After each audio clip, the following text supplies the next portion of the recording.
You win some, you lose some. You know what I mean? The book is usually just a waste of time that I cannot get back. Hello, my beautiful bookish friends, and welcome back, or welcome for the first time if you are new here. My name is Lori Beth, and welcome to my little corner of the internet, aka my booktube channel, where I like to talk about all things bookish. And in today's video, we're going to cover quite a controversial topic, and that is books that I will never get my time back from. And what do you mean by that, Lori Beth, you might ask? Let me explain it to you. Books I will never get my time back from are books that I actually read from cover to cover and wondered why I did not DNF that book, or wondered why I stuck it out and made myself read the entire thing. These are books that if I could go back in time, I would choose not to read them. In fact, I would replace them with something I think my time would be much better spent on. Which is why I consider this a controversial video to do, because the other reason I want to do this video is to bring back to the forefront how subjective reading is. So keep that in mind, because the books that I am going to discuss in today's video are my personal opinions, my personal experience. That does not mean that you should be swayed from trying them necessarily, or if you have read these books and you enjoyed them, that your opinion on them is better, worse, less than. Nothing like that. That is not what this video is meant to be. It is truly just to show you that sometimes reading is very subjective and you like what you like, and sometimes you don't like what you don't like. And speaking of things that I like, I would like to take a minute to thank the partner of today's video, which is Novelwicks Candles. Novelwicks is an amazing small business run by a woman named Murphy who makes the most amazing, delicious, bookish, and media candles that you have ever seen.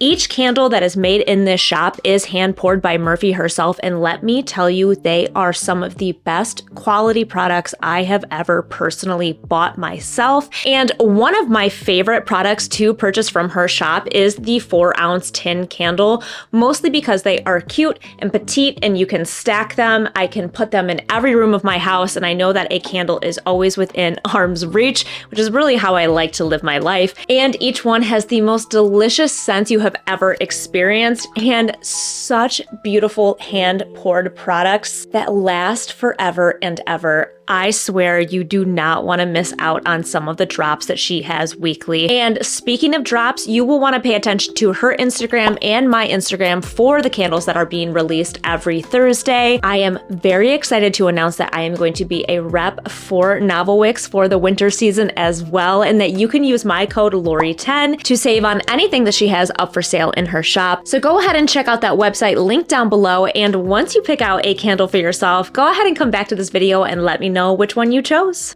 All right, my friends, we're gonna go ahead and get started because per usual, we do have a handful of books to go over, and some of these might ruffle some feathers. Some of them might be a little more obvious than others. I am going to start semi-neutral with one that I read maybe 2 years ago now, I think, just because I really liked the premise of it, and I thought it was gonna be just really cute and a really good way to wrap up my summer at the time, and that is The Summer I Turned Pretty by Jenny Han. Where do I start with this book? Well, first of all, it's not a very long book. It's teeny tiny. So what I can say is that I didn't waste too much of my time reading it. What I can also say about it is that I wasted all of that time reading it, and I wish I would have never even picked this book up to begin with, if I'm being honest. So in the story, we follow a young girl named Belly, or that's at least her nickname in the story, where she goes on this summer vacation every year with her mom and her mom's best friend, and they stay at this house, and the best friend of her mom has 2 sons that are, of course, becoming teenage boys, starting to go through developmental stages, becoming really cute, and so is Belly. She has always been known as like the little sister, kind of like the skinny, scrawny tag-along that's been on these summer vacations with them for as long as they can remember. But now Belly is also turning into a young woman herself, and she is spending the summer in the house with these boys, which kind of looking back on seems really weird, I guess. So again, the premise of the story sounded really cute to me. I knew it was like a YA novel. I didn't realize it was going to read like a middle grade novel. This felt so young adult that the narrative in the story, like Belly talking herself, felt so childish and immature. I was almost uncomfortable reading it at some points in time. Like she would almost at times like walk into the room and just like say awkward things, and they would say awkward things back to her. It was almost too much teenage awkwardness and teenagers not knowing how to say or do things around each other that I just felt kind of weird reading it as a grown-up. I'm not gonna lie. I didn't even really think that the coming of age part of the story was all that great or like what it was cracked up to be. I honestly just felt like the book itself was a big waste of time. I even went through and started annotating parts of the book so that I could go back and try to break them down a little bit and maybe reread them and think maybe there's more coming from this narrative than I originally thought. And nope, there was just nothing. Like this is just a book of silly little nothings. And I'm kind of sorry that I wasted my time reading it. All right, so next on my list of books where I will never get my time back is Confess by Colleen Hoover. I don't know about you guys, but I am not so shocked to see a Colleen Hoover book on my list at all. And that's not to say that I don't like any of her books, because I most certainly do. In fact, I've read quite a few of them. I will be the first to admit it. I found myself reaching for her books in a time of reading slumps, and I do think that they are very good for that because they are such classic romance type novels that you almost can't help but like them, and you kind of almost feel comforted by the copy paste tropes that she uses, if that makes sense. Anyways, I have read quite a few of her books and I have liked quite a few of them, but this one was a different story, literally entirely a different story. In this book, we followed a young woman who has gone through some like significant life changes per her typical female main character, and she's trying to like rebuild her life. She takes a job at an art studio and kind of starts to develop a relationship with this kind of mysterious artist guy. And then from there, the entire story unfolds. What I didn't like about this book specifically was that it was so unbelievable that I couldn't even really get through the story thinking to myself, oh, it's just a fiction romance novel. Like it felt so fake and so unattainable in real life that it was making me feel so disconnected from the characters and so far removed.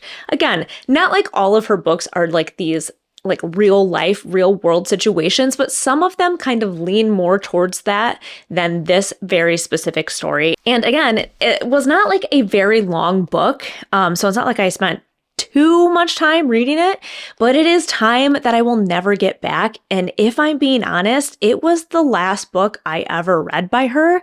It kind of like deterred me from wanting to pick anything else up, because then I was thinking maybe I've reached my Colleen Hoover cap at least, and I can't simply keep continuing down this road of the copy paste trope. Maybe I've just maxed out, if that makes sense. But anyways, the story in this one was just almost so unbelievable to me that I couldn't really believe that I was even taking the time to read it. So there you go. All right, so we are going to start getting into some nitty-gritty stories here, starting with the Atlas Paradox by Olivia Blake. If you have been here for a minute, you have seen me talk about Olivia Blake books on more than one occasion, and specifically how I really enjoy Olivia Blake, and I really enjoy her writing style. I read the Atlas 6, I want to say early this year, and I really, really liked it. Like, it gave me everything that I needed in a dark academia novel, which, let me back up, if you don't know what the Atlas 6 is about, it follows 6 very talented, magically gifted people that have been scouted to be part of this secret society and work under this man named Atlas as his 6 students. They kind of do like this internship at the school for a year, and then at the end of the year, they kind of fight for 5 remaining spots at the school. The first book was phenomenal. Again, it gave me everything I needed in a dark academia setting. It was just enough magic to keep me sucked in. It was set in this big manor house that was like an Alexandrian library, with a group of misfits that were getting up to like diabolical things. Everything I love in a dark academia novel.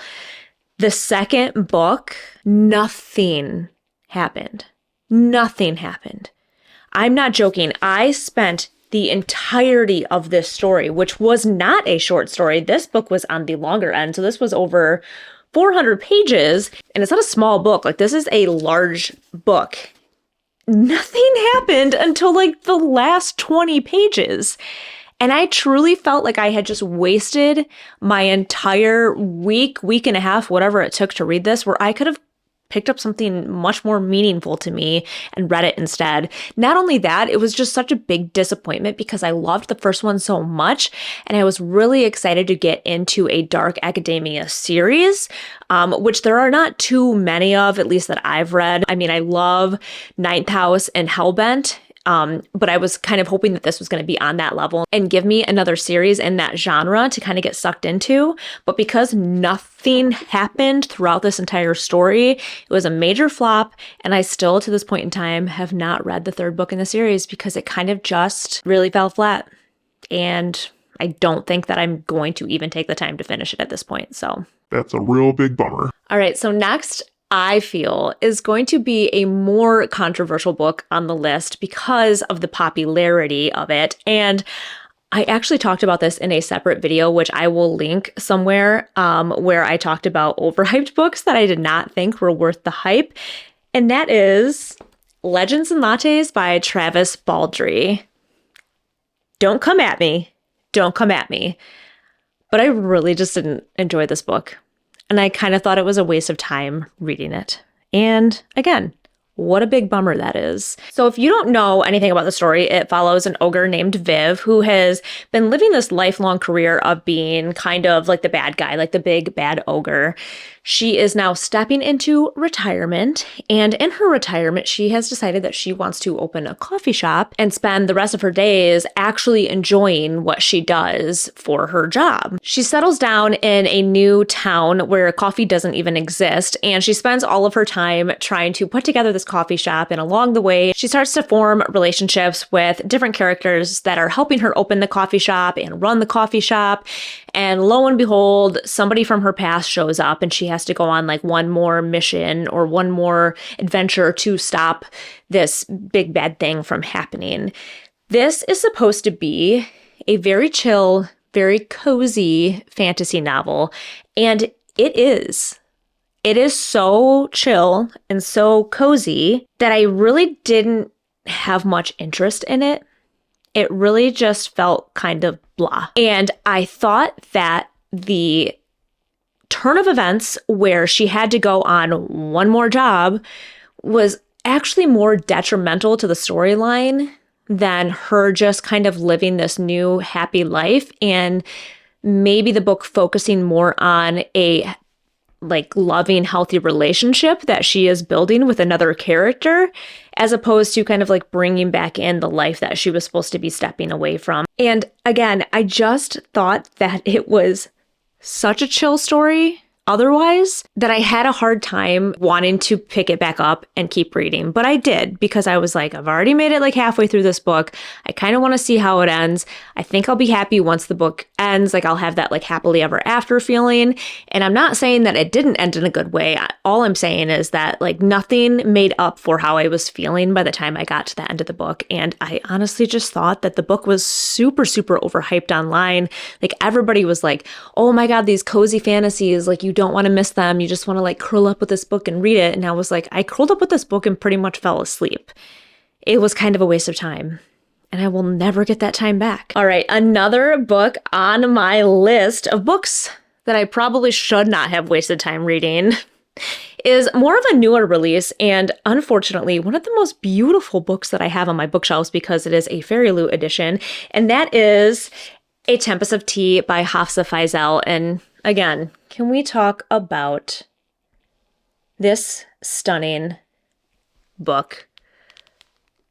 which I have shown off in one of my unboxing videos. I will go back and find which one that was in because I'm not kidding. You don't want to miss the details of this beautiful edition. It is absolutely stunning, but the artwork on the book is probably the best part about it, at least for me. So in this book, we follow a main character named Arthi, who is kind of like this young criminal mastermind that lives in this world where humans and vampires coexist together.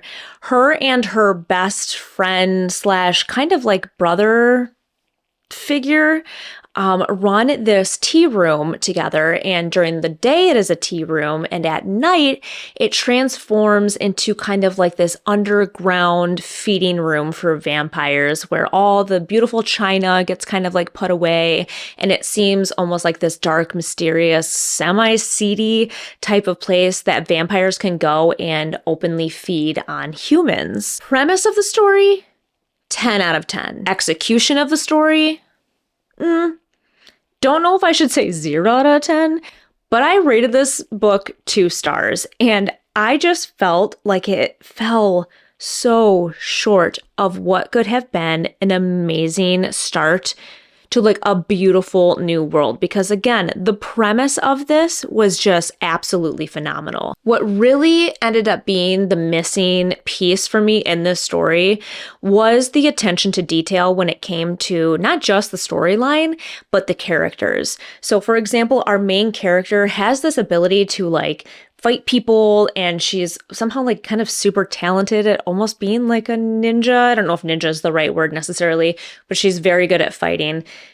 No backstory whatsoever on why she is the way she is. We just know that she is like a young orphaned girl who at like 18 runs this really successful tea shop. Also, the tea shop itself is like the main part of this book, and because of some of the goings on in the story, they have to shut the tea shop down, and it just kind of seems like it gets pushed in the background while all of this other stuff is going on until like the end of the book again. So I was like, I kind of feel like this tea shop was supposed to be the main point of the story, and it didn't even really come into play except for at the very beginning and then like kind of closer to the end when like said issue was resolved. I don't know. It made it feel a little bit disjointed to me. Also, there was kind of a cast of characters in this book, which normally I would relate very heavily to. But again, I felt like the backstory on each character was so vague. I didn't really get to connect to anybody specifically. And usually in a book, I can find one character, especially in kind of like a group setting that I can find myself connecting to. I really thought this was going to be another Six of Crows where it just like sucked me in with that found family vibe and like these young people going on adventures to like save the thing that they love the most. Again, it was set up that way. Did it deliver what I wanted? No. And it was one of the most disappointing books I read this year. And I kind of wish that I could get the time back spent waiting for something to happen. I could have used it to read something much more enjoyable. But you win some, you lose some. You know what I mean? All right, hang in there with me, friends. We only have one more book to go over. And I want to say that I saved the most controversial for last. I know I keep throwing that word out there. I keep using that word controversial like what I read is really that important to other people. But I'm saying that because of the popularity behind some of the books that are on my list. And the last book that we are going to talk about, The Seven Husbands of Evelyn Hugo by Taylor Jenkins Reid. Again, where do I begin with my thoughts and feelings on this book? Well, let's begin with the synopsis of the book. So we follow our main character, aptly titled on the book, Evelyn Hugo, who is kind of at this point in time, like as the story is starting, a reclusive Hollywood starlet. She does not like to grant interviews, does not like to be in the spotlight much anymore. And finally, she gives a young female journalist the chance to interview her and kind of finally delve into her life's story that people have wanted for years and years at this point. So as this journalist spends time with Evelyn in her home and going into every detail of her life, she starts to get the story behind all of the 7 husbands that she has had since the start of her career. Like the title itself, right? The 7 husbands of Evelyn Hugo. You're like, holy moly, let me read a story about this woman that was married 7 times, because that sounds like a hell of a lot of work if you ask me. And I really want to know the backstory behind that. Again, I'm being set up here for something I would truly usually enjoy. What I did not expect out of this story was Evelyn, the main character, to actually be kind of a person. Like, she was really just, like, I don't know how else to say it. I feel like she was kind of glamorized as this martyr who was doing all of these things, like marrying men over years of time to help protect her own personal identity on things, as well as maybe some of her spouse's personal identity, because of the era that she was growing up in and becoming very popular in, and maybe not always being able to truly be the person you are on the inside, in the public eye, if you catch my drift. I'm trying not to give like too many spoilers on some of these books. So again, this story sounds absolutely beautiful. I love the idea of a woman being married so many times, not just to protect herself, but maybe to help protect others in her life. But as this journalist delved into the stories themselves, I just kept thinking to myself, this is a horrible person. Like, she is not really doing this for anybody but herself, or at least that's how it came off. That's how I was reading it. Again, this is so subjective. I don't want to ruffle too many feathers. That is just my personal opinion on this book. I feel like people were so in love with the idea of this woman just like going through her whole life, trying to do these things like marrying people to like get through situations or to help fix situations. And really at the end of the day, she just kind of wasn't really that great of a person. The caveat with this book is that I love Taylor Jenkins Reid. I actually think that she is a phenomenal writer, and I have loved every other book that I read by her.